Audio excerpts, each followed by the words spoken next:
Assalamualaikum warahmatullahi wabarakatuh. Perkenalkan, saya Nia Ida Idrisna, NIM 214021454. Saya dari program studi perbankan syariah. Saya di sini akan mengkritiki sebuah artikel dari Kompasiana yang berjudul "Bikin Kaget Pendapatan Besar Hanya dengan Bisnis Buah-buahan".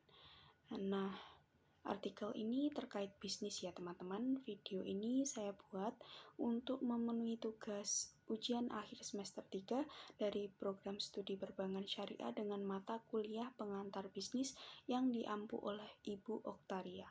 Langsung saja pada intinya.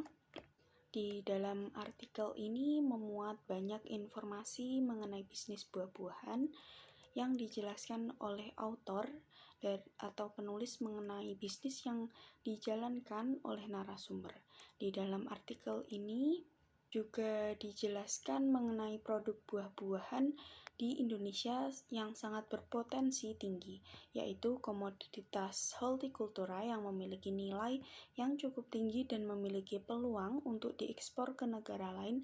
Tetapi kembali kita melihat kepada pasar lokal pada negara kita terlebih dahulu, bahwa tingkat kesadaran masyarakat akan gaya hidup sehat yang membuat konsumsi buah-buahan menjadi meningkat. Nah, dengan hal itu, maka bisnis ini cukup menarik dan mungkin masuk akal jika diterapkan oleh pengusaha yang sedang kebingungan untuk mencari peluang usaha bagi mereka. Penulis di sini menjelaskan dan menerangkan bahwa narasumber yang bernama Pak Farhan mengawali bisnisnya dengan menjual hasil panen tanaman sendiri dari kebunnya, lalu merambat dan berkembang sehingga Pak Farhan membeli buah-buahan dari hasil panen orang lain.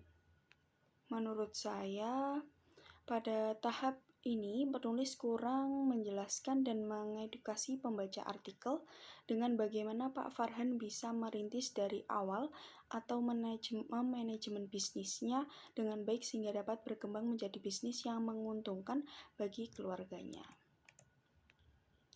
Nah, di dalam artikel juga terdapat tabel. Nah, pada tabel di samping ini bisa dilihat bahwa penulis membuat diagram mengenai penghasilan tahunan dari bisnis Pak Farhan dari tahun 2012 hingga tahun 2022. Pada bagian dari tabel sudah dipaparkan mengenai pendapatan dari tahun ke tahun, namun penulis kurang menjelaskan bagaimana atau apa alasan pada saat itu diagram mengalami penurunan atau kenaikan. Penulis di sini hanya mencantumkan pada saat COVID-19 melanda membuat usaha buah-buahan milik Pak Farhan mengalami penurunan. Seharusnya penulis juga memuat bagaimana Pak Farhan menanggulangi penurunan penghasilan akibat COVID-19 hingga bisnis Pak Farhan bisa mengalami kenaikan penghasilan pasca COVID-19. Dengan begitu, artikel ini tidak hanya membagikan sebuah pengalaman usaha atau bisnis, namun juga dapat menjadi patokan atau media belajar oleh para pembaca. Penulis juga bisa mencantumkan atau menggali informasi bagaimana strategi bisnis yang dijalankan oleh Pak Farhan hingga bisa meraih omset yang tinggi. Mengenai keuangan, seharusnya penulis juga mencantumkan bagaimana Pak Farhan mengelola keuangan bisnis dan memanajemen resiko-resiko yang timbul. Seperti yang kita tahu bahwa buah-buahan mudah busuk. Nah, penulis hanya menuliskan bagaimana Pak Farhan meraih omset yang besar, namun pembaca tidak diberi informasi mengenai cara-cara menanggulangi masalah atau memitigasi resiko-resiko yang timbul dari bisnis jualan buah-buahan. Baik, itu saja yang dapat saya sampaikan. Saya di sini hanya menyampaikan apa yang menurut saya kurang dari artikel tersebut. Artikel ini sudah baik dan memuat informasi yang bagus untuk para pembisnis, namun akan sangat lebih bagus lagi jika dikembangkan dengan kritik-kritik yang membangun.